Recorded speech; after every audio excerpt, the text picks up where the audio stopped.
because as we know, there are known knowns. There are things we know we know. We also know there are known unknowns. That is to say, we know there are some things we do not know. But there are also unknown unknowns. The ones we don't know, we don't know.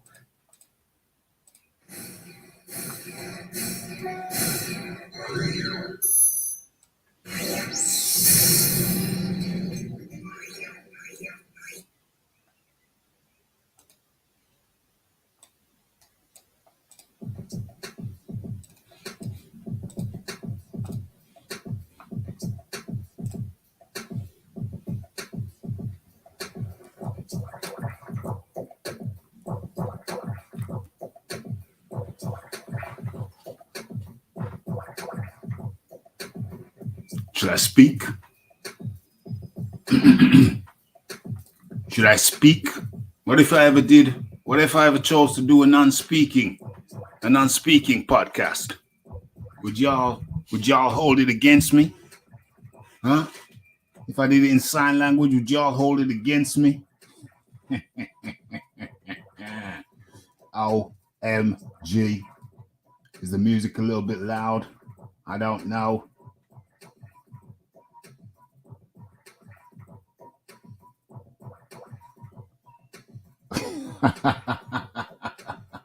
Okay.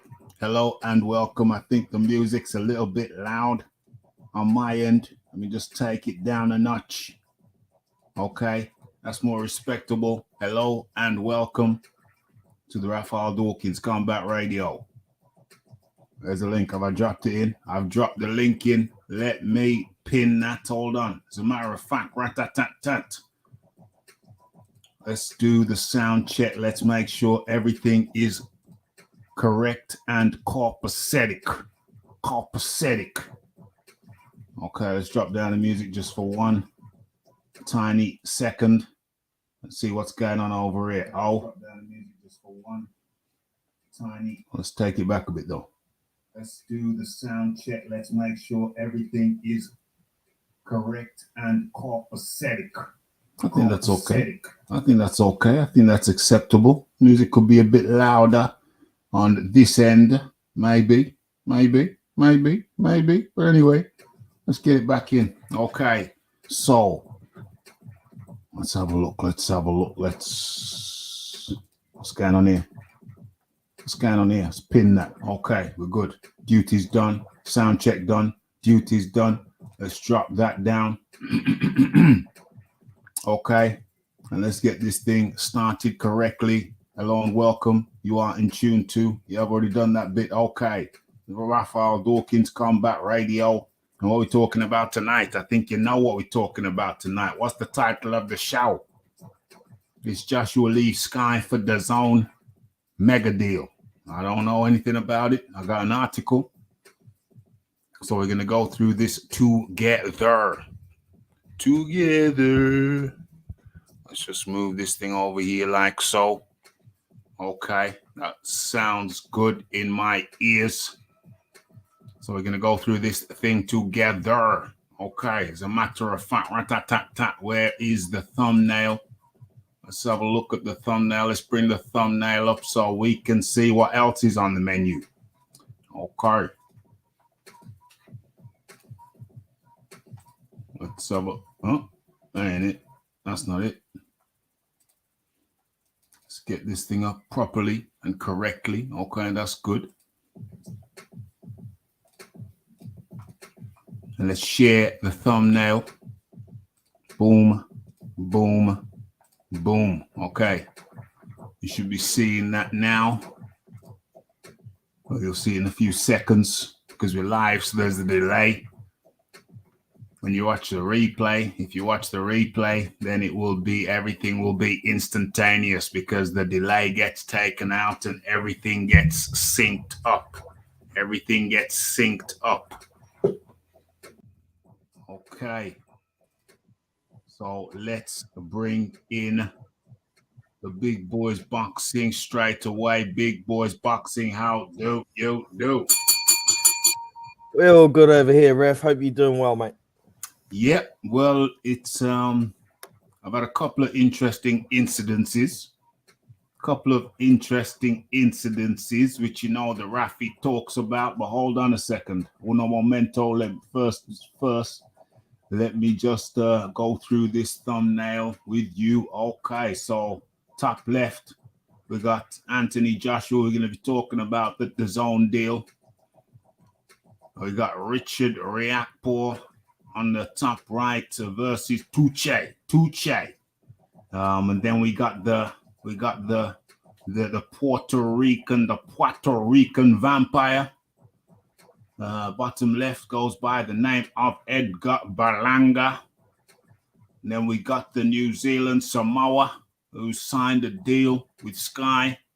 Apparently a long-term deal. I ain't read about that yet, but we're going to go through that too. And then, of course, we have the WBA regular heavyweight title fight that took place over there in a bingo in Florida. That's Daniel Dubois versus Trevorbryan. So that's what's on the menu. I'll go through the register shortly, but how are we going to start this? Okay, an interesting situation. Let's drop that down for a second, and you can give me your take on it. You, the people, can give me your take on it before we get into the boxing talk. Okay, so the Raphie likes to ride his push bike on sunny days, and we're having a lot of sun right now. We're having a lot of sun over here in the UK. They're predicting a heat wave, but the weather has been very nice lately, very sunny. So Sunday, riding my bike, there's a park nearby. Riding in the park, I was just actually heading out of the park, and I saw a gentleman around in between 40, in his 40s, maybe early 50s, walking his dog. And I thought, what a beautiful thing. One man and his dog, little spaniel of some description. Okay, cool. There's a fork in the road, or a fork in the kind of path.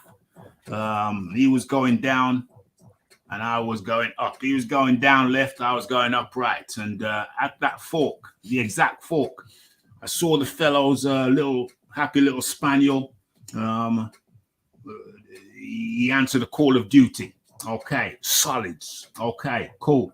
So I'm riding up, and I see this guy kind of walking off like he's pretending like, it ain't his dog. So I say, hey, mate. He says, yeah. I said, is that your dog? He says, yeah. I said, well, you need to come back here. And he's just taken he had a call of nature. You need to come back here and pick it up. So he says, oh. And he kind of acted like, oh, I didn't know my dog did such things. Oh. Trying to act surprised. I said, okay. No, he's acting surprised. I stopped the bike. I said, okay, bit of a character here. So he walks back. And he's looking like he can't see. I ride back. I turn the bike around. I said, there. And he said, oh. I said, yeah, put that in your bag. And I looked at his pockets and I thought, where's the bag? Because normally dog walkers, you see the bag sticking out one of their pockets. So I said, where's your bag? He says, I haven't got one. I told you shoe, mate. I told you the age of the geezer deliberately, so it ain't no kid. The geezer is in his 40s, maybe early 50s. He's a grown-ass man telling me that he ain't got a bag. So I'm thinking to myself, I'm kind of stunned. I'm thinking to myself, hold on. You're a grown-ass man. This is a dog. It's not a puppy. So you've been walking it for how many years? And that you mean to tell me you're coming out walking your dog in a public space, in a park, meant for families, for people to go and enjoy? It's a nice park. It's not just some grass. It's, lots of flowers, etc., etc. It's very well kept. And you ain't got a bag. So I'm thinking this. And he's got this stick and apparently he's moving it. I couldn't actually see the action, but he got this stick and I said, yeah, I'll just move it close to the tree. I just thought, yeah, move it close to the tree. And when you come back next time, bring it back so you can pick it up. And he says, yeah. And I rode off. With incredulity. Grown-ass man walking his spaniel with no bag in a public space with no bag. My mistake was I wished I just pulled out my phone. As soon as he said I got no bag, I should have just pulled out my phone and recorded the incident, posted up on my social media just for the incredulity, the ridiculousness of a situation. Grown-ass man walking his dog for years with no bag to pick up what they do. Big Boys Boxing, you're an animal, man. Talk to me. Yeah, that's pretty sad. I would have made him pick it up with his hand, and if he refused to do that, I'll say, dude, pick it up or I'll make you eat it. Yeah. Yeah. Well, you just need to take a picture and send it to the council, really. I mean, this is the guy. Yeah. So there's no need for any aggro or anything. It's just a mere picture. He knows you got it. That's a fine. That's a fine. But I can't believe that a grown-ass man who, you know, lives in a relatively nice area would act in such a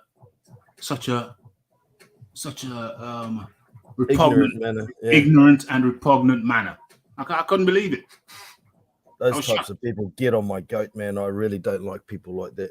It's bizarre and outrageous. I could not believe it. I still can't believe it. It's incredible to me. I can't believe I didn't pull my phone out, which I should have done, and recorded it, posted it up on here, showed it to people in a public place where families go. You know, he tried to have good spaces. I don't understand some people. And the thing that gets me is that it wasn't a kid. It was a grown-ass man in his 40s, early 50s. Unbelievable. Incredible. But anyway, that's something for people to chew on. I just had to get that off my chest. I had to get it off my chest. I couldn't believe it.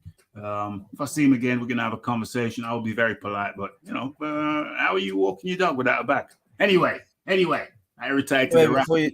Before you skip on there, yeah. If he's of that age, he's likely to be in a routine. So if you head to that park at the same time most days, you're likely to catch him again. Make sure you record him next time. 100%. It was a Sunday.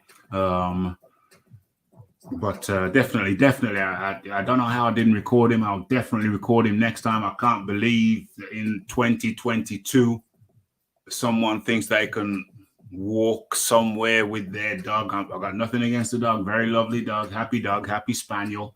Came up to me, hello mate, how are you? But it's the owner walking in a very nice. Well, it doesn't matter if the place is nice or not. The point is, you take your animal out in a public space. The street, the pavement, wherever it is, they do their thing. You, as the owner, pick it up. You don't rely on somebody else to come and pick it up for you. I cannot believe it. And the fact that the guy could pass for, if you saw a picture of him, you say, yeah, this looks like a responsible gentleman. And all the time, he's just he's worse than a kid. He's worse than a kid who does that, because he should know better. It's unbelievable, the ignorance, the mentality that some people have. Yeah, I'll cause a mess, you pick it up, you pick up after me. What kind of mentality? How entitled how more entitled can a person be? Okay, Raphie's gonna. You want to own an animal, you have a responsibility. And there's a saying, I don't know if it's global or what, but over here, there's never a bad dog. There's only a bad owner. Yes. And there's a prime example. Yes. 100%. Okay. That raised Raphie's temperature, raised my temperature even more that I didn't take my phone out. I don't know what the hell's going on. Don't know what the hell I was thinking that I didn't pull my phone out. But let's have a look at some of these comments relating to what I just spoke about. Then we'll get into the boxing. Bruce, gas, boxing, jazz, and more. That's a bloody mouthful, Bruce. Bloody hell, can't you just call it Bruce Goes like it used to be? I'm only joking, fella. I'm only joking. I see that all the time when I walk the dog. I have extras and have handed them out. You know, I had a bag, a little plastic bag in my rucksack. I just come from training. I thought, give him the bag. And I thought, no, don't give him the bag.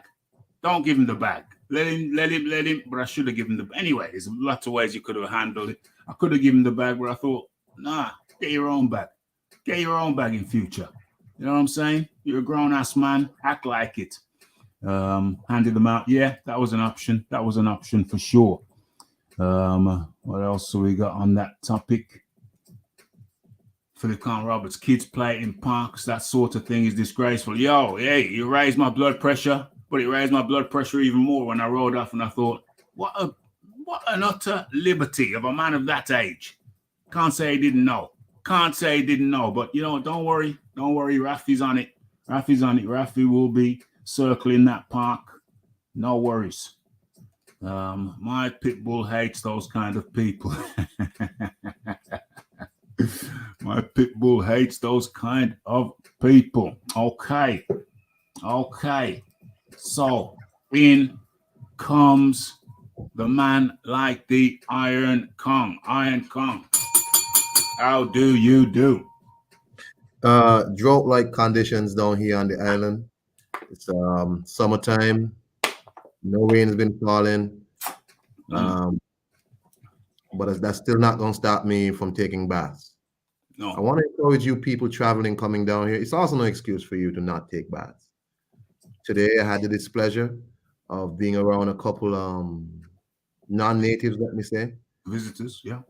Who are not smelling right. And let me just be clear.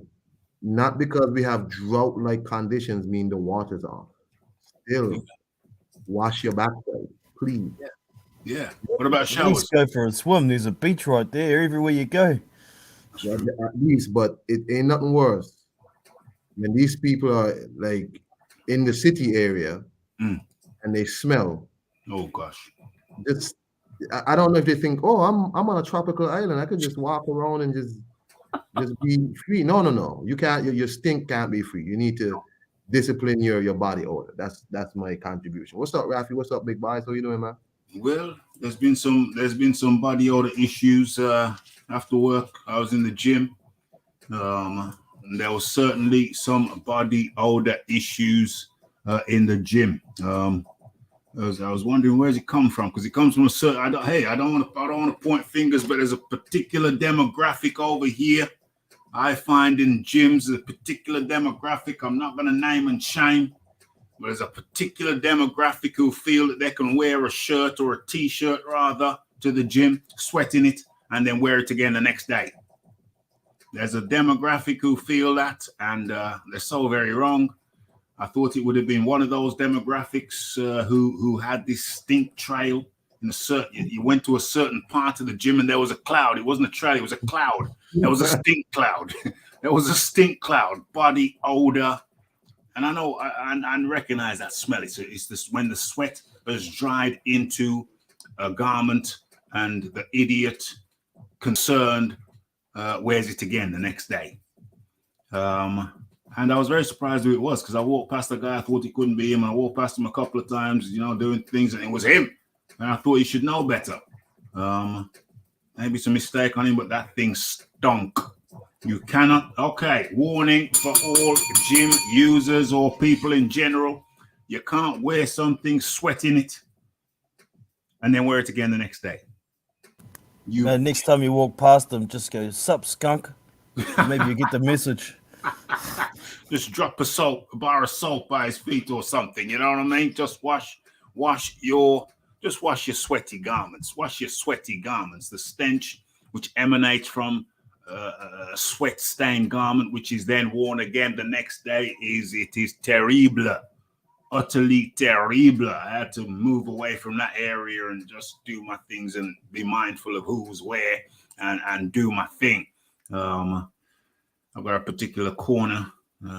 Anybody who follows me on the Instagram will see my special little corner.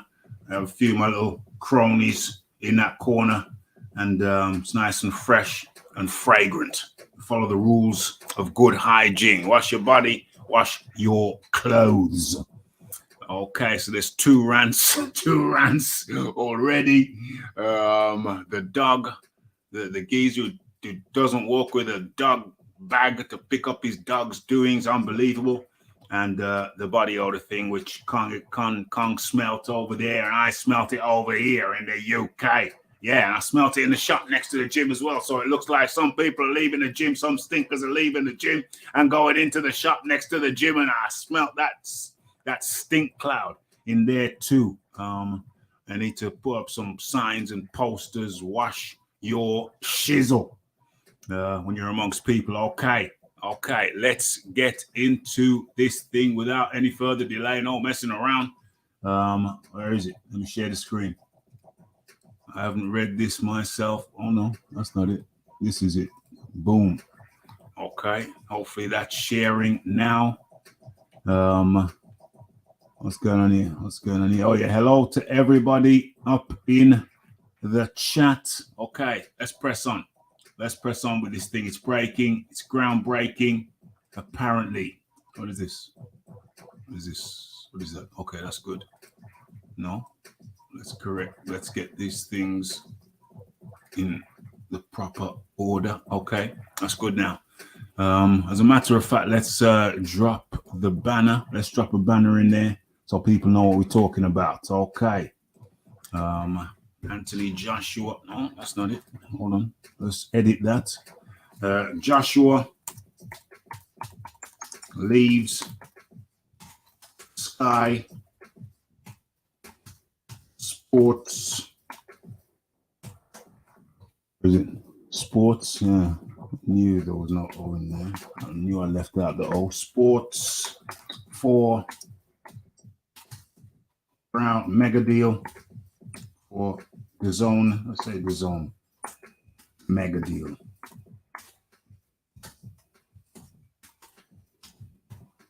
Does that come out right? DAZN. Yeah, Dazn. Okay, I think that's all present and correct. Yeah, save that. What are we going to do this? We're going to make it scroll. No, let's make it scroll. Let's make it scroll. Yeah, okay, that's better. That's better. That's better. That's better. Let's get into this. Let's do this immediately. Okay, so Dazn and Anthony Joshua announced groundbreaking deal. I haven't read this yet since coming from work. So this is going to be interesting. I don't know nothing about this. Let's get this. Hopefully you can see what I can see. Yeah, okay. So two-time heavyweight champion of the world has inked a deal with Dazn Group, the global sports. Yep. Dazn is a global home of boxing. Dazn is the global home of boxing, offering customers access to elite fighters such as and including Canelo Alvarez, Ryan Garcia, Gennady Golovkin, Katie Taylor, and the like. Expanding their existing relationship, Joshua has deepened his partnership with Dazn by becoming a shareholder, special advisor, and a brand ambassador for the business. As a special advisor, Joshua will join Dazn's strategic advisory board as the business develops its global boxing offering by providing a richer and more immersive experience for its customers. Immersive experience, that's a lot of waffle right there. I'm entering a new phase in my career with a new training environment, new coaches, and now a broadcaster, said Anthony Joshua. Negotiations at this level take time, so I'm pleased to have it all wrapped up. And now I can fully focus on giving the fans and Dazn what they want, knockouts in the glamour division. I've been working with Dazn and following its progress for a long time. We've enjoyed a really successful partnership in the US for many years, and I know the team and understand the passion and the drive of the business. Okay, Dazn's vision and passion to innovate is what has attracted me to this partnership. They are leading the digital landscape in the sport and the future of sports broadcasting. I'm really looking forward to a long and successful partnership. Okay, so Eddie Earn added, we've been successfully working in partnership with Dazn for many years now. And this new announcement with Anthony Joshua emphasizes, I should do it like Eddie, shouldn't I? Emphasizes why they've continued to set the standards for the future of sports broadcasting.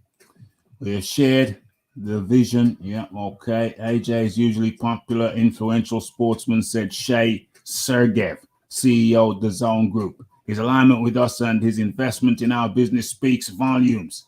This is a deal. This is a seal of approval to our vision and our direction as a business. We welcome his passion, his drive, and most significantly, the vast audiences which he attracts.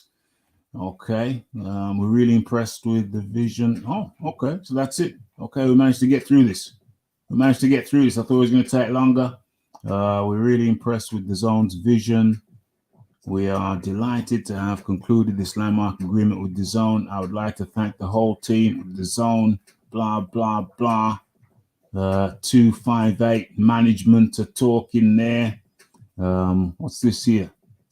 In addition to being a world-class fighter, Joshua is an entrepreneur and businessman. He founded management business 258 MGT in 2016 and represents boxing's greatest rising stars, including Josh Boazzi, Derek Chisora, and Ben Whitaker. His partnership with Dazn is a testament to his belief. Yep.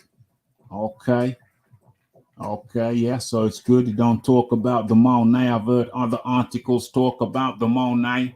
So hold on a second. Let's see if we can. What's this here? The mail. I don't like to click on their stuff. There's too many pop-ups. Let me just try this one time. I hope they don't make me regret it. There's a pop-up straight away. Hold on. Okay. Anthony Joshua walks out on Sky Sports for a 5-year broadcasting deal with the streaming site Dazn, worth $100 million, starting with his world heavyweight title rematch against Alexander Usyk. The deal's worth $100 million over the course of 5 years. So we're talking about $25 million a year.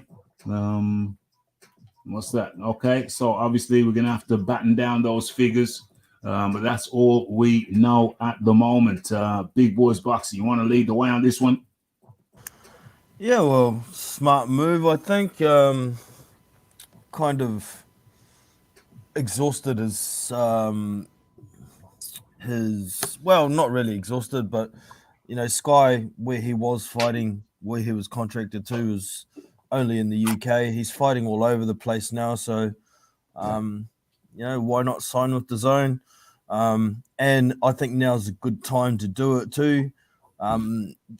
He's still got good value at the moment. It seemed like a lower amount of money, but that's only for the broadcasting. It's not part of his purses as well. Yeah. So keep that in mind. And if he does potentially lose this fight against Usyk, his value will go down. So it makes sense to me that he's made a deal with somebody prior to the fight. And I wish him all the best. Yes. Smack that like button, you bunch of slackers. The Iron Kong. Sorry, I was just watching Floyd Mayweather antagonizing Ricky Hatton's fans wearing a Manchester United jersey. Manchester. Oh yeah, it would be Manchester United because Hatton's City guy. I was watching that, so my bad. Look here, man. I think Big Boys is right. It's a cool move for Joshua, I guess. I think the Sky arrangement might have ran its course. I don't think Joshua would have gotten any more popular on Sky. Kind of maxed out where he is. Joshua is not going to get any more popular than he possibly could be. The only way he could be is if he comes undisputed. But even that, if he comes undisputed, it's a great thing for his legacy, and he definitely is going to make him more popular. But Joshua's an extremely popular guy. I think what Dazn is offering him, which is like a piece of the company and all of that, he couldn't turn that down, right? It's just, the truth is that's cool that you want to be an ambassador and all that, but let's not get it twisted. Dazn needs you to win this fight against Usyk, bro. Not saying if you lose or whatever, but winning the fight against Usyk really makes this worth it, right? Yeah. they're paying you this money and giving you a piece of the company for you to be a dominant champion again, dominant fighter again. They gave Triple G a piece of the company to get him to come to the zone, and so far he's been a disaster for the zone. Bomb fight, and now finally getting the Canelo fight after how much over years, right? But I guess it's cool for Joshua. It fits into what's happening with him currently in his career, where he's doing more global stuff. He's fighting wherever now. He's a visible face already on the world stage, and he's looking beyond the British shores. He wants to do more stuff for himself. And my question is, I know people are speculating, what does this do for 258 management? Will we see more 258 people going to the zone? Since Anthony Joshua now has a vested interest in the success of the zone. I'm not sure what he's actually going to do in terms of the day-to-day stuff. Is it just brand ambassador? I think Cristiano Ronaldo was a brand ambassador at one point. But let's be clear, all this ambassador stuff and immersive stuff with boxing and advisory, bro, they're paying you to win fights. So get your mind right. And because you have a vested interest in this now, you got to win these fights, sir. All right? That's just what I got to say. One hundo. AOBZ says 25 million on top of his purse. Yes. Yes. Yes. Yeah, that's annually though. So it's on top of maybe 3 purses or 2 purses a year. Yeah. It's not 25 on top of that. It's 25 mil a year. It's a 5-year. Hold on. It's 20 mil. It's 20 mil a year. It's a 5-year. I think it's a 5-year deal. So that's 100 mil divided by 5. That's 20 mil. That's 20 mil. UGC flame up in the building. Sometimes I wonder how you stay motivated with these ridiculous sums. Sometimes I wonder how a fighter stays motivated when they get rich. Well, yeah. I mean, as Marvin Hagler said it, it's hard to get up and run at 5 a.m. when you sleep, when you're laying in silk sheets or silk pajamas, something like that. But those are the champions. Those are the champions who can do it. It's not everybody who can do it. A prime example of someone who has not stayed motivated is Andy Ruiz. He got the bag. He got the big bag against Joshua the first time. It was only 5 mil, but that changed him. Just 5 mil. 5 mil changed him. 5 mil alone changed him. But then he knew he had some more mils coming. He got something like 9-10 mil in the second fight. It's supposed to be about 7 mil, but he started stomping his feet, protesting, and they bumped him up. They bumped him up a couple mil, took him from around 7 to 9. And so it does change some people. Andrew Ruiz, Andreas the Punch, as we call him over here at the Raphael Dawkins Combat Radio, he ain't been the same since. 20 mil per year for 5 years on top of purses. Yes. It's a great time to make the deal. Absolutely. Great time. But I think it shows some confidence, doesn't it? It shows some confidence, does it not, Big Boys Boxing on the part of the zone? But they're saying, they know he's got a massive fight in front of him, but still, they're putting up that kind of wonga. They're putting up that kind of wonga for a man who's at a very important part of his career in his next fight. Definitely some confidence, but at the same time, he's a proven entity. He's got a huge fan base, and whether he wins or loses, he's going to make the zone money. So it's really good business from the zone, and it's smart from Joshua as well, I think. So, yeah, well done. Yeah. Shows confidence, Iron Kong. It shows confidence. A lot of confidence on the part of the zone. Sure, it shows a lot of confidence.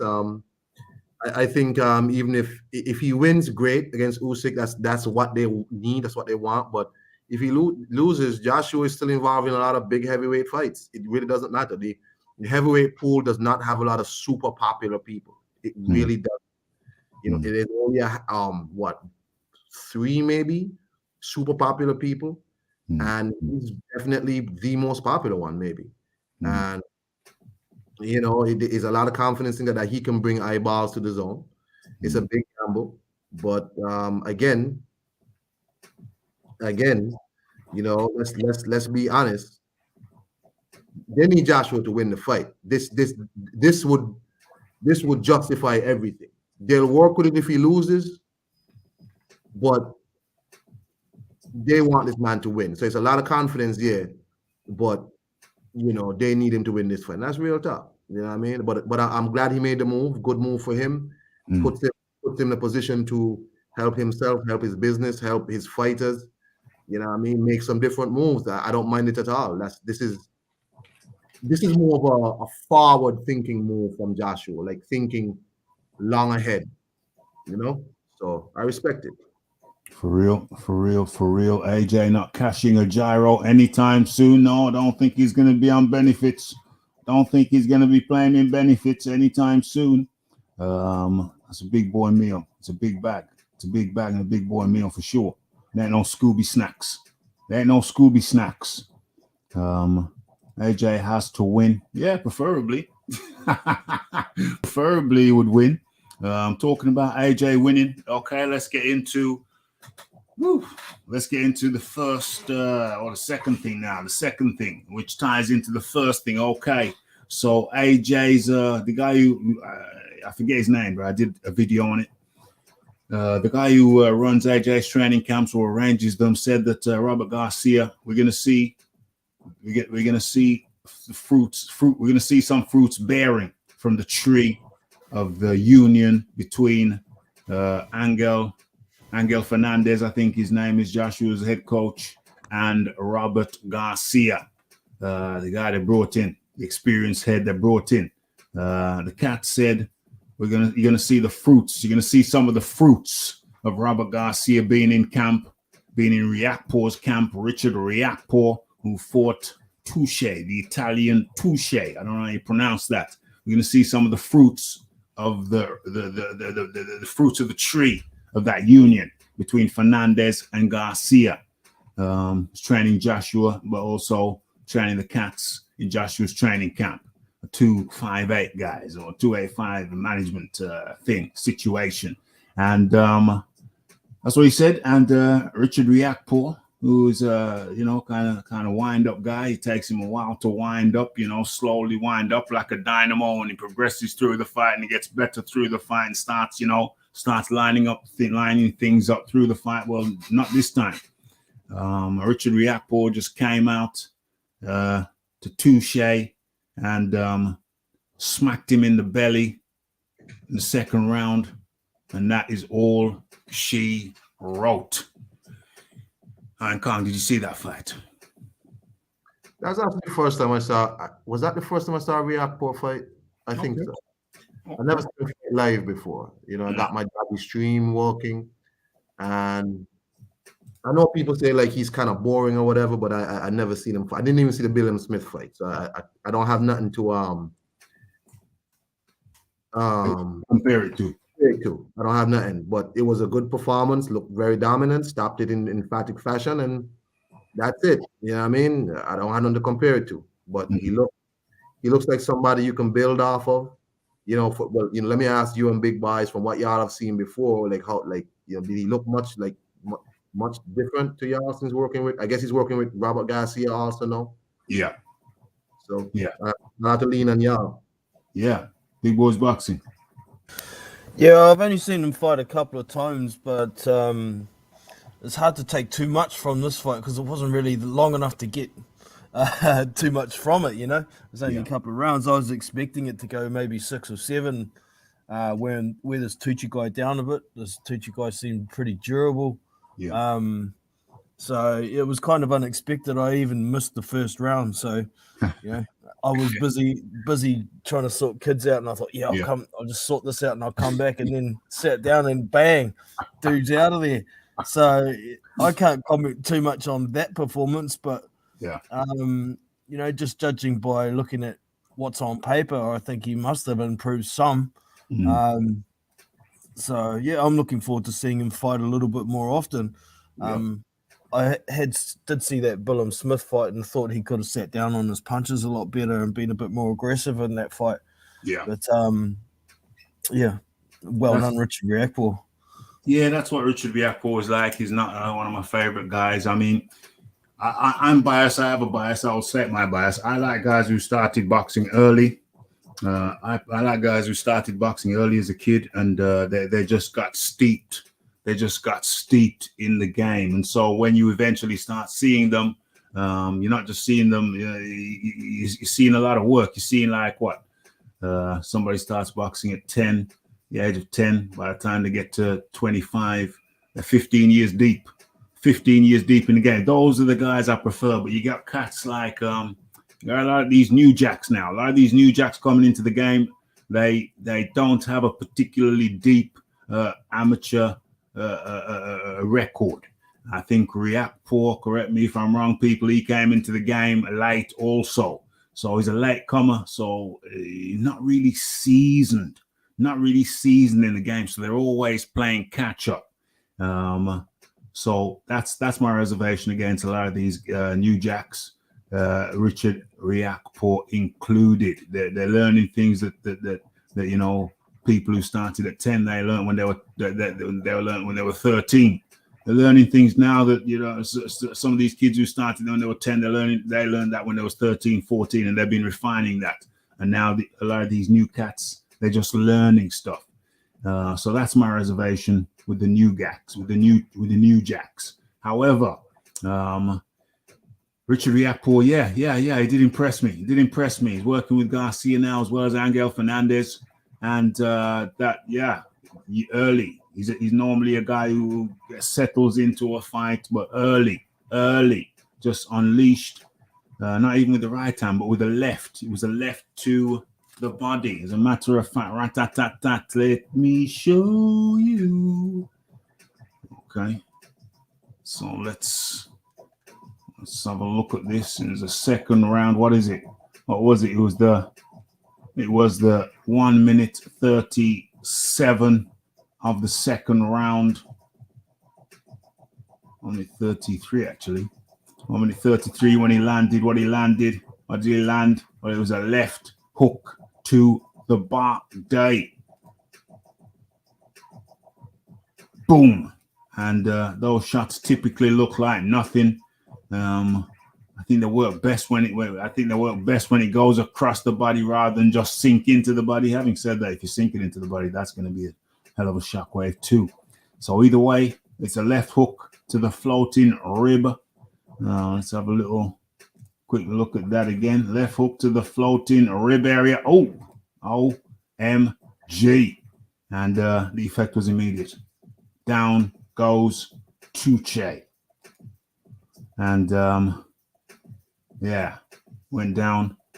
I don't know what the referee was counting for. Well, I suppose he has to give the cat a chance. He might have just sprung up. But it was not to be the case. There was not going to be any springing up for Tuche. There wasn't going to be any springing up for Tuche. I think he's only lost one time previous to this, and he'd never been stopped before. Whew. Those liver shots, those floating rib shots, those liver shots there. Yeah. Special. The wind has gone out of him. He can't even say across to the corner, is the check cleared yet?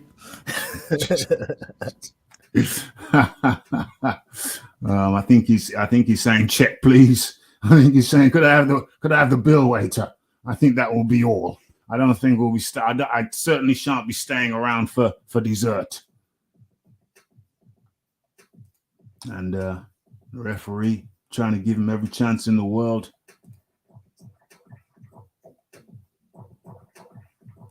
But his corner had different ideas. Referee waves the thing on. And his corner waves the thing off. Didn't even have a white towel. Went with the turquoise. Didn't have the white towel.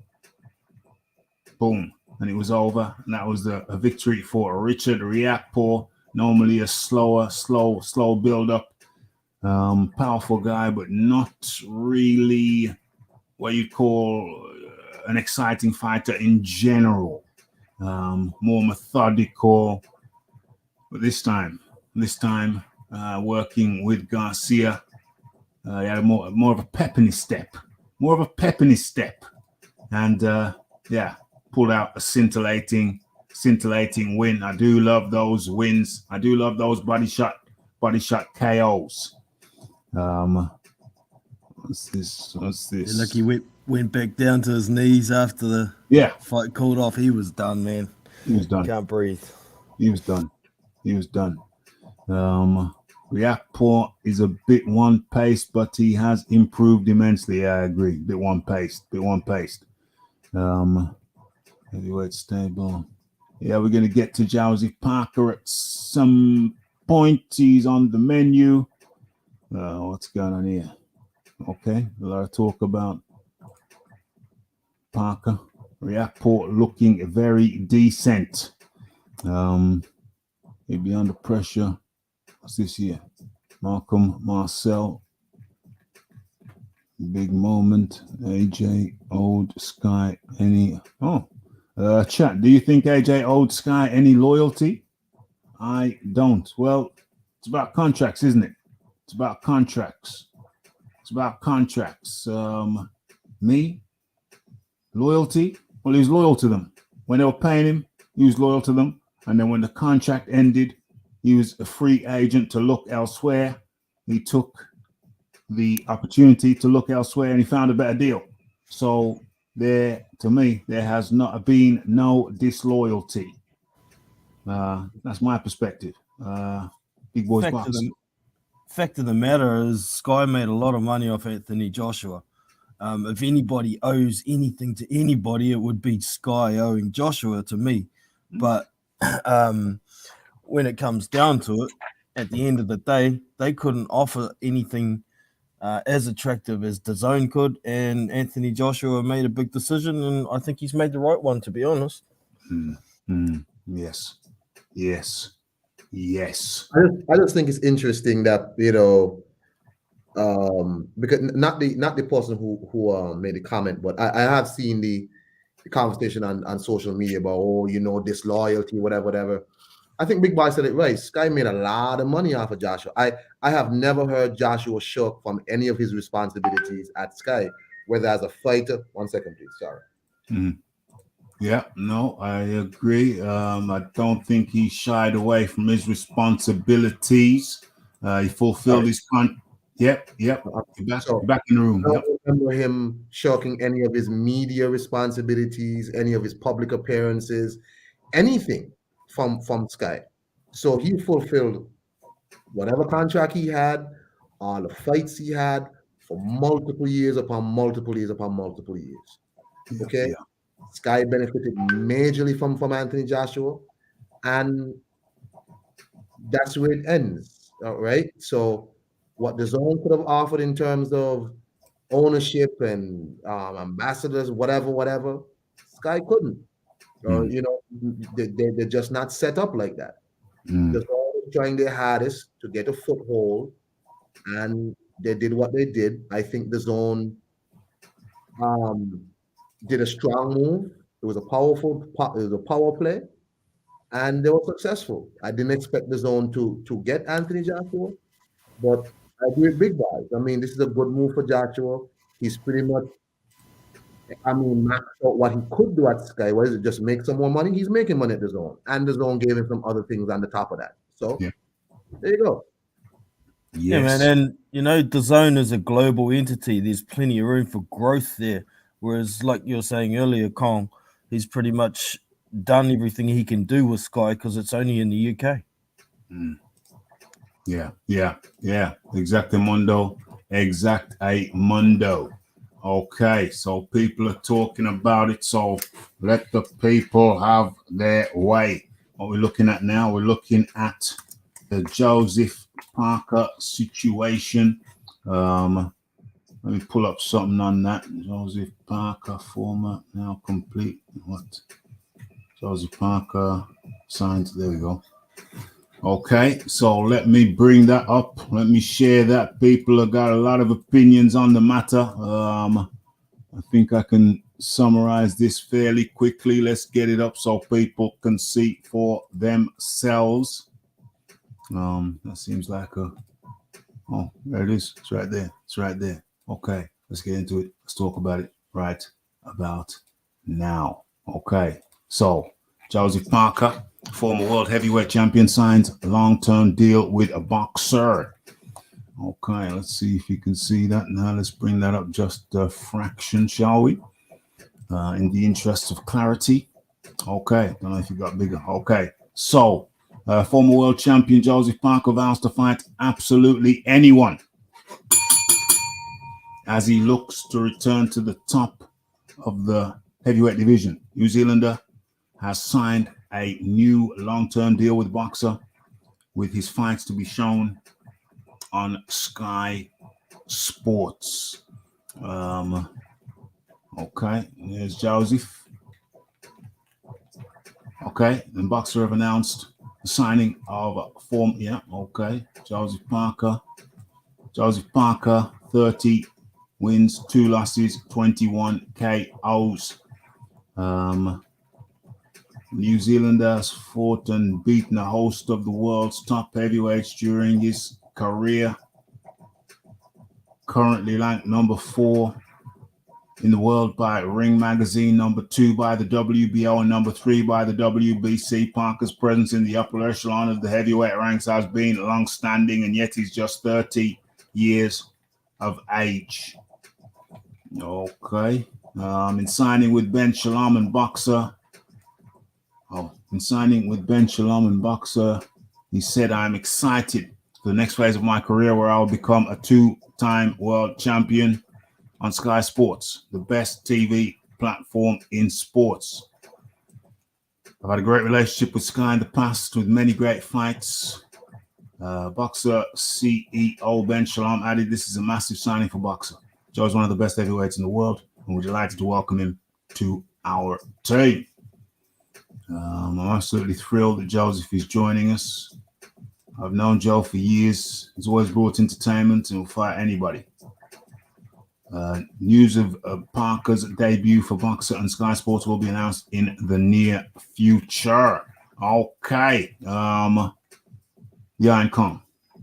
Joseph Parker signs to. Well, actually, let me go first on this one. Okay, Joseph Parker signs with boxer. Okay, and says he'll fight anybody. Okay, let the Raphie have the first nibble. Okay. The situation is that Joseph Parker turned down Filip Hrgovic. He turned down, or said he was injured. Don't believe you. Need more people. He turns down Joe Joyce on the basis of the fact that Andy Lee is expecting a child, apparently. A newcomer to the family, a newborn, shortly. So that was the excuse for not fighting Joe Joyce. But then comes out a week later and says, "But we're up for fighting Dillian Whyte though. We're available for Dillian Whyte though." The one thing about boxing, one thing that we love about boxing is seeing the different fighters, different combinations of fighters coming together. So as a boxing fan, you wanted to see Joseph Parker versus Filip Hrgovic. As a boxing fan, you wanted to see Joseph Parker versus a Joe Joyce. But the rhetoric we're getting from Camp Parker is, no, we're injured for Hrgovic. We're unavailable for Joe Joyce because we're expecting, but we're available for a rematch with Dillian Whyte, who's just lost to Tyson Fury. But I won't fight Tyson Fury. If I cared just a little bit more, I could be actually angry about this. If I cared just a little bit more, I could be angry at this. But what the situation is, it seems like Joseph Parker now is going to pick and choose. He's 30 years of age. It seems like he's adopting the PBC model. We're going to pick and choose. We're going to fight the fight that makes sense to us. We're not going to fight the fights that the people want to see. No, that's not what we're on. We're going to fight people that make sense to us. Forget about becoming IBF mandatory. Forget about becoming a WBO mandatory. No. We're not going to fight them cats. We're not going to fight the young cat Hrgovic. We're not going to fight the old cat Joe Joyce. Joe Joyce is actually older than Parker. No, we're not going to do that. So what we doing then? Ex-world champion, still young, has opportunities to fight in the for one mandatory, has an opportunity to fight for another mandatory, turns him down. No, not going to fight them cats, but I will have a rematch with Dillian Whyte if he's available. We'd love that. No, that's not good enough. That's not good enough.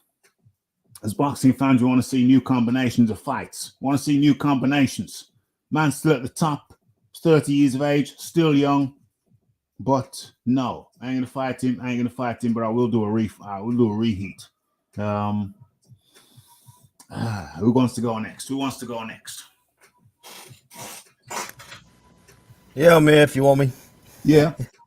All right. I have to make a small correction there for you, Raphie. Joseph Parker's camp didn't say anything about Andy Lee having a baby. That was Frank Warren. Oh. He was the one who made that excuse. To be fair, Parker's team didn't deny it, but at the same time, I think that Joyce fight didn't happen because there wasn't enough money in it for Parker. He seems to all be about money. He says he'll fight anybody, but when it comes down to it, it's got to be for the right price. For him, legacy comes second, I think. It's really disappointing. Being a New Zealander, everybody's on my back all the time about why is Parker doing this, why is Parker doing that. And to be honest, I'm pissed off. I'm frustrated with how his career is being managed. That injury excuse for Hrgovic, I think that was all full of it as well. There wasn't enough money in it, just like the 50 other people who turned down Philip Hrgovic for that exact same reason, but they won't say it out loud. I think also this claim of a long-term deal by Sky, I think that's bending the truth. I don't think he would sign for too long with them because he knows there's hardly any heavyweights over there. Yeah. And I think he took that deal so he can get this Dillian Whyte rematch that he's wanted ever since he took that L. Whether he's going to get it or not is another story. Particularly because Daniel Dubois, who has a plastic belt now, mentioned Dillian Whyte's name. So I think that's probably more attractive for Whyte. But I'm not sure. Maybe there's still better money in a fight with Parker for Whyte.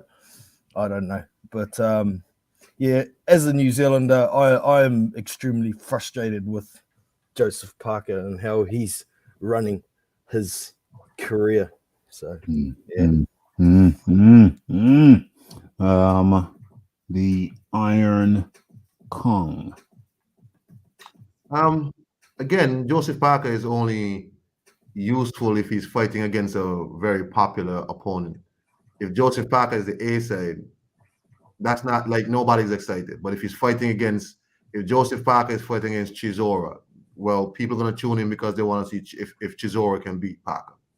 If Joseph Parker is fighting against Dillian Whyte, they're going to tune in to watch Dillian Whyte fight Joseph Parker, not Joseph Parker fight Dillian Whyte. So, and something that I guess, I've said to big boys before, I think to you, it's a sad thing because Joseph Parker is one of these people that nobody really cares about.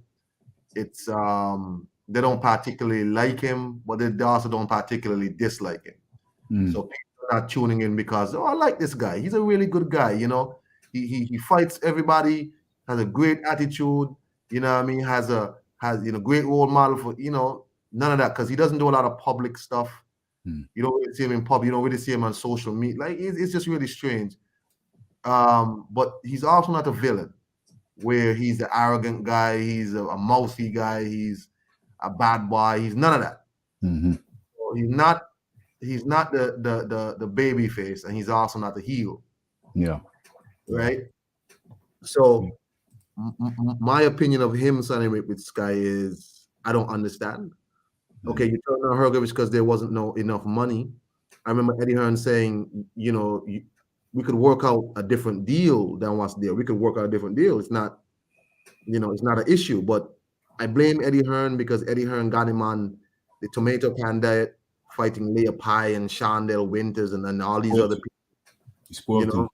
for big money because he needed content, and fighting Junior Fa and looking terrible fighting Junior Fa. It's Eddie Hearn spoiled him, and now he expects everybody else to spoil him. He doesn't realize that he has done himself a disservice. And he can't really command money like that. Like Eddie Hearn was overpaying you for nothing. Your actual value is probably much less.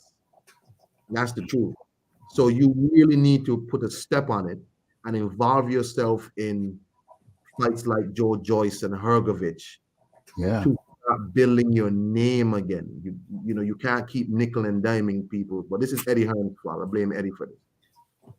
Can't keep nickel and diming. I agree. He's got to fight them guys. He's got to fight the Joyces. He's got to fight them to remain relevant. He's got high rankings. That's good. He's got high rankings. But no, you have to fight these guys. You have to fight these guys. Dubois fought Joyce. He's only 24. You're 30. Fight Joyce. Joyce is 36. It's just no excuse. You're running away from that fight now. There's no excuse. It's unacceptable. Hergovic, you ran away from him. Fine. But Joyce as well? No. Sorry. Unacceptable. Big boys boxing. Yeah, just one other thing to add there. I think maybe Parker was hopeful that he might be able to get a Joshua fight when he signed this deal on Sky. But, a day or two later, Joshua's gone inside to the zone, so that might have really screwed up any plans he had. So, yeah. Who's over there? Who's at Sky? Who? Because they're going to have to be bringing people in. They got Huey Fury there. We don't really want to see that one again. Michael Hunter apparently has a 2-fight deal with him at the moment. He's fighting Huey Fury first. So there's a possibility maybe of a Hunter fight. I think Nathan Gorman's over there, but oh Lord, Steve Robinson. These guys, Parker won't fight them. He's not going to fight anybody for $50, man. Yeah. No way. Yeah. It's crazy. Who the hell is he going to fight? Who the hell is Parker going to fight? Let's have a heavyweight landscape as it pertains to it's a combo deal, isn't it? We're looking at Daniel Dubois. Looking at Daniel Dubois' victory. Myself and Iron Kong's already spoken of it. So big boys boxing. You want to talk to us about that, and then we're going to segue into the fact that it looks like Dubois. His mandatory will be the winner of Huey Fury and Michael Hunter. That seems to be the landscape right about now. But first of all, let's talk about the fight. Big boys boxing. Sorry, I missed the first part of the question. I switched off for a sec. Yeah, the first part of the question is Iron Kong and I have already talked about Daniel Dubois versus trevorbryan. But if you want to give us your take on that, then that would be good. Yeah, well, that fight pretty much went how I thought it was going to go. I had a sneaking suspicion in the back of my mind it might go longer because trevorbryan was looking much more in shape in his lead-up videos on social media. So I was thinking maybe we might see a bit more of the old trevorbryan. He used to be quite quick and fairly nimble on his feet, but then he stepped into the ring looking like 45-year-old George Foreman again with his moves hanging over his belt. And I was like, oh, okay. So I'd taken a little punt on that for the fight to just go more than 3.5 rounds. And, I was pretty much packing myself come the start of the third round, but I made it by 28 seconds. So I was happy on that.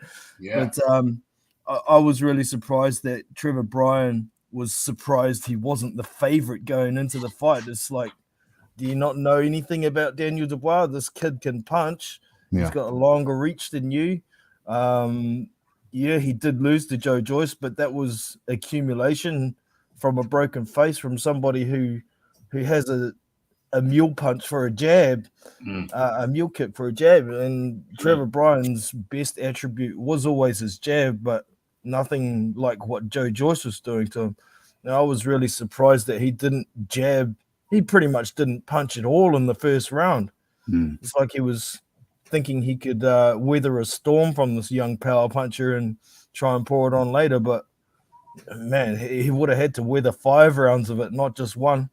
It was good to see him start trying to do something in the second round a bit. But after taking so many punches in the first round and not doing anything, it's not going to slow down the young man. So he pretty much got what he deserved. And I'm glad finally, even though it's the secondary belt, somebody that has some value in a profile in the heavyweight division has hold of it. So it'll help Daniel get more fights that he needs rather than being high risk and low reward, really. So moving forward, hopefully it's going to get Daniel Dubois on some meaningful fights, and I'm looking forward to seeing where he can go because he's one of the top guys in this next generation. I think he can go a long way. Yeah. Yes. And the second part, I'll go to one and come go around the table. The second part of that is that we got Hughie Fury versus Michael. What's his name? Oh, the bounty hunter. Oh, Michael Hunter. Yeah. And the winner of that fight allegedly is going to be the mandatory. He's going to be the mandatory challenger for Daniel Dubois' WBA heavyweight regular champion belt. I think it's interesting that Hughie and Michael Hunter both turned down Hrgovic for a straight mandatory shot at an actual championship belt and are now fighting an eliminator for a regular belt. Madness. Right? Let's be clear again. Michael Hunter turned down the Hrgovic fight. Yes. Which was a mandatory for the actual IBF belt that he currently holds. Only to go fight some bums on Triller and now fighting Hughie Fury for a shot at Daniel Dubois' regular belt. I just find this whole thing to be comical in boxing, the things people do to their careers. It's crazy. You're asking me how the fight going to go? Well. Are you asking me what I think about it? Well, no, we got that fight, so that's a fight that's happening. So, and then the winner of that, so we can talk about that for a second, and the winner of that goes on to fight. Yeah, so there's 2 fights. We're talking about 2 fights. We're talking about the Michael Hunter versus Hughie Fury, and then we're talking about who we think is going to be the winner of that fight, and then you're going to see your winner of that fight. You're going to talk about how he does against Daniel Dubois. How's about that? Well, I mean, I'll watch the Michael Hunter versus Hughie Fury fight. I like Shades of Ali personally. That's my guy. I'm not going to tolerate no slander here today. I don't care. I also will be rooting against Michael Hunter. I think he's a duck. And I think he's a very strange guy. Hughie has shown that he'll fight people. He's not that good. He'll fight people, and I do think he beat Joseph Parker that night. If Hughie wins and he goes to fight Dubois, I give him a good chance to beat Dubois actually, because Hughie has a better back foot game, and he'll win boring. I think there's a good chance against Dubois, unless Dubois really puts it on him. You know what I mean? So, but again, let's just be clear. These 2 people turned down the IBF mandatory. Madness. And are now fighting an eliminator. Remember, Michael Hunter also fought an eliminator before against some bum on Driller. He's fighting another eliminator for a regular belt. All right? Yeah. And that's all from me. It's crazy, yo. Shizzle is crazy, yo. What do I think? I think let me lean forward. Okay. So Fury versus Hunter. I'm going with Fury. Long game. Hunter has got a lot of redeeming to do. He made himself look bad recently. He got beat by Jerry Forrest. I think they gave it to him, or they gave it a draw, whatever that was. But Jerry Forrest won that fight, in my opinion. He won it handily. He turned down the Hrgovic fight, like you mentioned. That's another strike against him. That's 2 strikes. 2 strikes against him. He's got to come through. If you don't beat Hughie Fury, he's got to make a damn good account for himself, because he's giving himself 2 strikes. He's put 2 strikes on himself, 2 X's. You don't want 3 X's on yourself. So he needs to do a good performance. He needs to do a good performance against Hughie Fury. Go to the body, head. He can do that. I believe. Can he beat Hughie Fury at his best? I believe he can beat Hughie Fury. A lot of people haven't seen his fight with Usyk. That was a very close fight, and Hunter had been out of the ring for, I think, 18 months, something like 18 months when he fought Usyk. So as a fighter, he's a talented fighter. You saw him against Povetkin. So Michael Hunter at his best is a talented fighter. Can he beat Hughie Fury? I think he can. He can go body head. He can go upstairs, downstairs. What do I think's going to win? What I think's going to happen? I think the Fury's going to keep it long. He's going to keep it long. And he's going to be on his back foot. Although Peter Fury's probably going to tell us different. And he might be different. Maybe he'll be on his front foot. But ultimately, back foot, front foot. I think that Hughie Fury's going to use his length, make it difficult for Hunter, keep the jab in his face, keep turning angles, going backwards, forwards, lateral movement. I think that Hughie Fury is going to take it by movement and length. And then he's going to progress on. Now, go up the ladder. He's going to take on Daniel Dubois. Can Hughie Fury beat Daniel Dubois? I think he can. I think that's a 50-50 fight.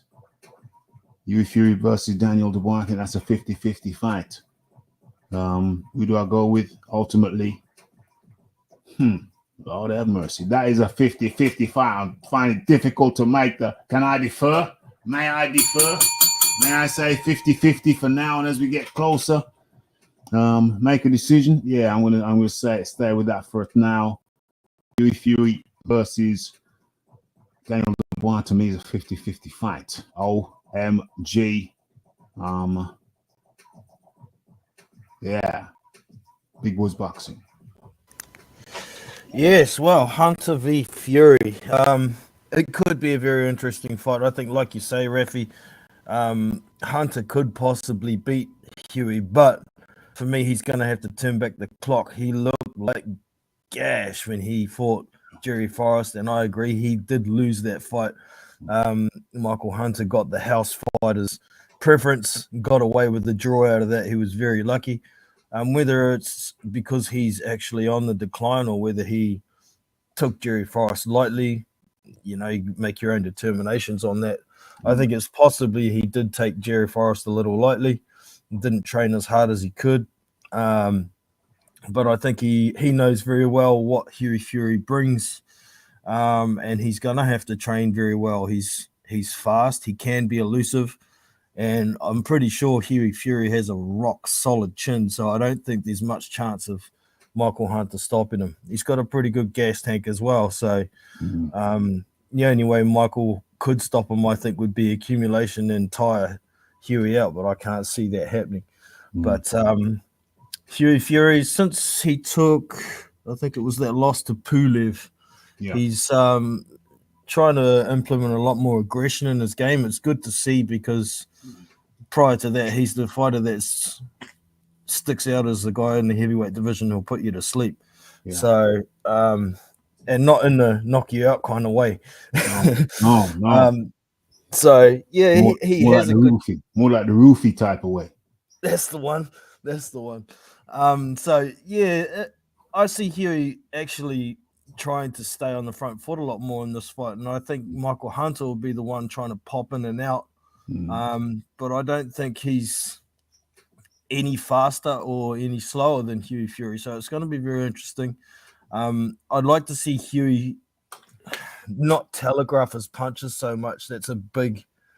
Like you can see them coming from a mile away. When he tries to throw a straight punch, his backhand goes backwards before it goes forwards. It's not just shooting the shot and stepping into it. So if he's going to do that against Michael Hunter, he's going to see them coming, and Hunter's elusive enough when he's at his best to get out of the way of those. Yeah. I think it's a pretty close fight if Hunter's taking it seriously and at his best. But I do think Huey will win it on points and move on to that Daniel Dubois fight. And I think that's a very interesting fight as well. Like I said, Huey's got a rock solid chin. I think Dubois got dynamite in that right and left hand. But it's going to be a matter of whether he can land those on Huey Fury. Huey's got a very high ring IQ, good feet. So yeah, I think it's an interesting fight as well, and I'm probably sitting on the fence at this stage as well. I'd just like to see how Huey looks in this Hunter fight before I make a solid prediction on that one. So yes. Okay, we're burning through them quickly. Let's head over to hit that like button, hit that subscribe button, hit the share button, hit all of the good buttons. If you want to donate, make a contribution, the button's there for that too. Okay, as we move on swiftly, we go to 1 hour 30. You know what I mean? Okay, without delay, let's look at this Berlanga situation. Okay, so Berlanga, the Puerto Rican, what do you call him? Count Dracula. Did you watch that fight, Big Iron Kong?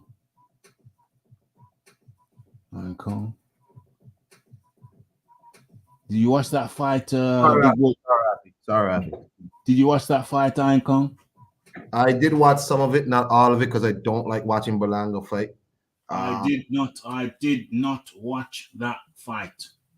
I think Berlanga is just one of these people that I just will not like how he fights. I don't think he can fight a lick. And I saw when he bit dude in the face. Yeah, on the cheek, on the neck. Whatever. Try bite off the man's face, and they've been disqualified. That's my opinion. Yeah. Berlanga, he was I always said about Berlanga, when he starts getting those 1 round knockouts, he's gonna be in a crisis. I always said that. I always felt that. As we know, Berlanga got something like 13. His first 12 fights or something like that. He got 12 first round knockouts. And like I said, when someone took him out of the first round, people started taking him out of the first round, he was going to start to have psychological problems. And psychological problems don't manifest themselves any more clearly than a boxer trying to bite his opponent. We've seen it a few times. We've seen it with Mike Tyson. We've seen it with Cash Ali. I'm sure we've seen it a few other times. And now the latest episode of that is the Edgar the Vampire Berlanga. As a boxer, I think he's got a lot to learn.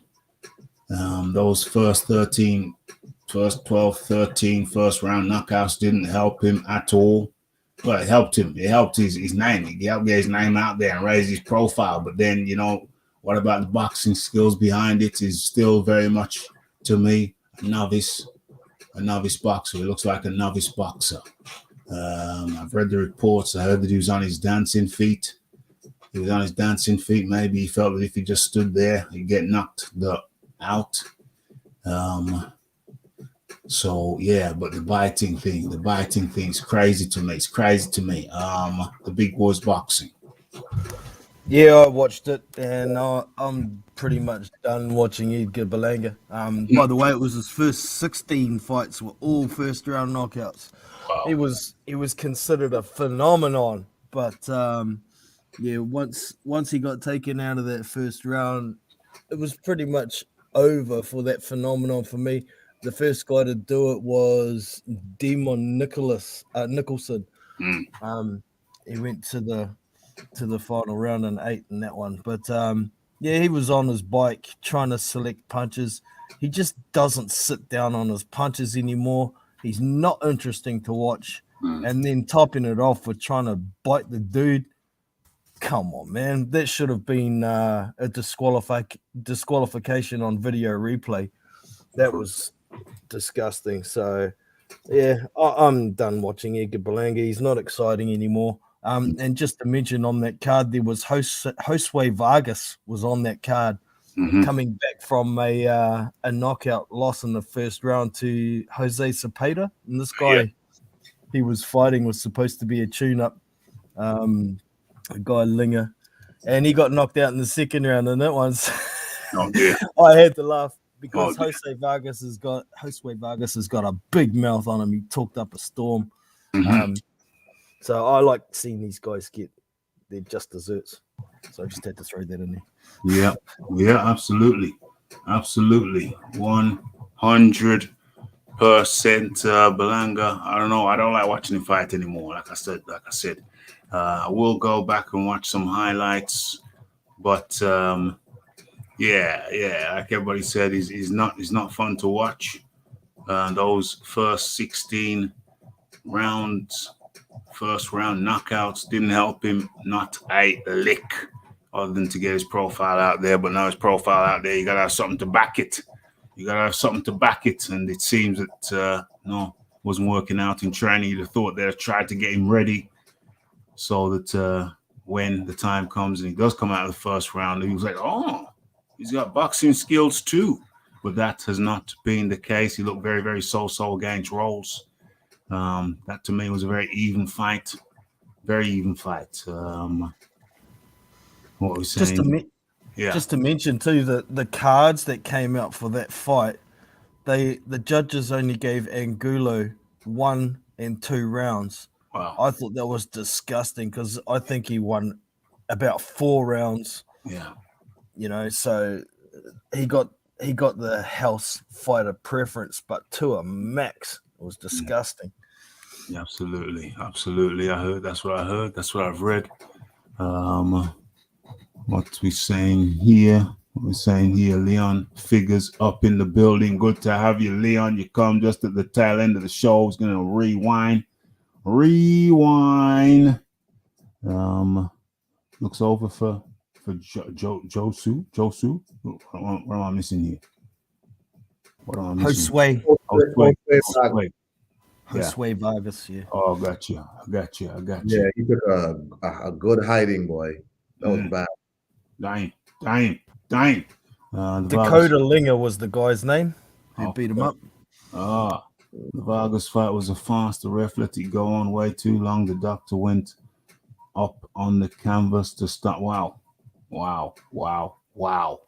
Okay. Yeah, the doctor came up the stairs, had to run across the edge of the ring to the other corner where Vargas was getting beaten up and stopped the fight in front of the ref. It was bad. And then when Vargas was walking out of the ring, he had to be held up so he didn't fall down the stairs. And he went straight to an ambulance to hospital. Apparently he's okay though. Yeah. Bloody hell. That's crazy, yo. But hate to end the show on this note, but I think it's only fitting that we talk about it. Let me stop sharing that. I don't know if you both saw the footage of the guy swinging, of the boxer swinging at thin air, turned away from his opponent and was swinging at thin air. Did you both see that? See that footage? No. Oh, I didn't. oh, I dear. did. I Oh did. dear. Oh dear. Maybe I'm gonna have to dig that footage up then. Well, actually, not gonna dig that footage up. Is this the one I've heard about? Who was Yeah. it? One of the commentators was talking about it Yeah. on a fight, but the guy actually died afterwards, didn't he, or something? Well, this guy here. Well, let's get his name. Let's South African boxer Muntungo Way. Oh no, he's the guy who won. The guy who was swinging, turned away from his opponent and was swinging into thin air. So his opponent's over here, he turns away from him and swinging in thin air as if he thought his opponent was in front of him when his opponent was behind him. I saw the footage. I'm not going to dig it up. Saw the footage and I thought, well, that's brain damage. Fight was stopped. The referee waved the fight off, and Simiso Buthelezi was taken to the hospital. It was a lightweight contest that took place last Sunday in Durban, ended in disturbing circumstances as Buthelezi had to be stopped by the referee for throwing punches at thin air in the opposite direction from where his opponent was, seemingly fighting an invisible opponent. It was kind of comical to some, but I knew that was brain damage. Anyway, in the 10th round, Buthelezi was in control of the fight, forced his opponent through the ropes during a seemingly innocuous exchange. When the referee started the action, it quickly became clear something had gone terribly wrong. The replay showed Buthelezi took a jab to the chin from his opponent before he fell with the in-command boxer himself briefly slumped on the ropes. Okay, that was confusing anyway. Buthelezi then appeared to lose his bearings. Instead of walking towards his opponent's direction, he turned his attention towards the referee and didn't appear to realize when the official moved out of the way. He left him staring at an empty corner of the ring and swinging punches at thin air. The referee immediately stopped the fight, and the winner was awarded to Mutungo Way, who celebrated his WBF African title, mimicking Christian Rialdo's sweet celebration, whatever that is. Anyway, long story short, this is the guy over here, and he was taken to the hospital. Buthelezi taken to the hospital, and he perished where he perished. So this is just a cautionary tale or a reminder to people that this is a dangerous game. It's like, what's it got a UFC thing on anyway? It's a life and death. It's a life and death thing. You can really lose your life in there. It's just a salutary tale of how brutal the fight game can be. Big boys boxing. Yeah, really sad story, that's for sure. I think it was Tim Bradley mentioned the clip on a broadcast.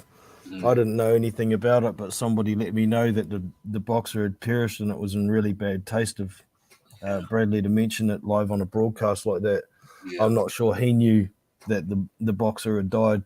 Probably not. But really sad for sure. So yeah, not a fun story to hear about. Not a fun story to hear about. Not going to show. Not going to play the footage because it might be in poor taste now. Sorry, I was away from the mic. It might be in poor taste now. The Iron Kong. Your thoughts on that? Yeah, just piggyback on what y'all saying. Boxing is, all combat sports are immensely dangerous. Yes. Immensely dangerous. Yes. I'm not sure what, if any, health and safety protocols they had before that in terms of getting medical checks and all that, scans and all that, because, it wasn't a big show. It was a small show, small time show, Yeah. It's just really, really sad. But what's also sad is that the guy who he was fighting against is now receiving death threats, Crazy. and people are basically saying it's his celebration, which he didn't know. You didn't know. He want to fight, so he celebrated. Yeah. And the guy was saying that he wants to kill himself now because people are blaming him for the death, and it's like, it's just a really sad situation all around. And the man is gone. I don't know if he had a family, but that might have been his way of making money. Yeah. And or maybe it was just something he liked to do. Like there was a guy boxing in the Golden Boy card the other day who beat Oscar's big prospect. And the guy is actually an attorney, businessman, financially well off, but he just loves boxing. And to die doing something that either you just love to do as a hobby or something that you have to do to feed your family, really tough. And again, combat sport is immensely dangerous. But that's the sport that you choose to get involved in. So, rest in power to the warrior. Rise with the ancestors, and travel on, my brother, travel on. Travel on, travel on. We're here, but for a very short time. Enjoy it, make the most of it, because tomorrow is promised to no one. Final words, the Iron Kong. Just to remind people, again, just to bathe down here. I don't care if you come down here for vacation or not. You have an obligation to bathe your skin. I don't care. What's that, Raphie? Obligation to bathe your skin and pick up after your animals. Yeah. So today was a show that started off with just common sense, good neighbor behavior. Yeah. And I think bathing when you're going around people is necessary. You're on an island, you're feeling yourself, but it gets hot. And you shouldn't have to subject people to that. So pick up after your dogs and take a shower. You have a nice day. Peace to you guys. That was the Iron Kong 26. He's got his own channel for sure. Go ahead and check him out. Friend of the show. The Big Boys Boxing. Your final. Thanks for jumping on. And your final words, please. Yeah, thanks for having me as usual, Raph. Always a pleasure. Everybody, make sure you hit that like and subscribe and the bell notification for future content. And in light of that sad story to finish on, let me give you a quote from a New Zealand band called Blind Spot. Yes. Not one day you are on this earth has been promised to you, so treat every day as if it was your last and every breath as if it was the same. Awesome. That was the Big Boys Boxing. Guys on channel, be sure to check him out. Appreciate yourself. Appreciate those around you that you can appreciate. Tomorrow's promised to no one, folks. Tomorrow is promised to no one. Have a laugh. Have a good time. Take care of yourself nutritionally. Take care of your physical self, your mental self, your spiritual self. And if anybody wants to tag along on the journey, let them tag along. Enjoy themselves. Okay. But that's it. From the Boxing Talk with Raphie 372. Anthony Joshua's got a big new contract, new pastures. Josephparker going on with the sky. Richard Riakporheturchi looking impressive. We got a new WBA regular champion in the form of Daniel Dubois. What else? Someone lost his life in the ring. Edgarberlanga turns out to be Count Dracula, the Puerto Rican Count Dracula. It's all going on. It's all going down. It's Raphael Dawkins. It's the Combat Radio. It's the like, it's the subscribe, it's the comments, it's the shares. And it is the hitting the bell icon to stay updated with news and notifications. Don't forget about the live show. Don't forget to follow me on Twitter. It's Raphael Dawkins, Combat Radio. We are out. Blessed.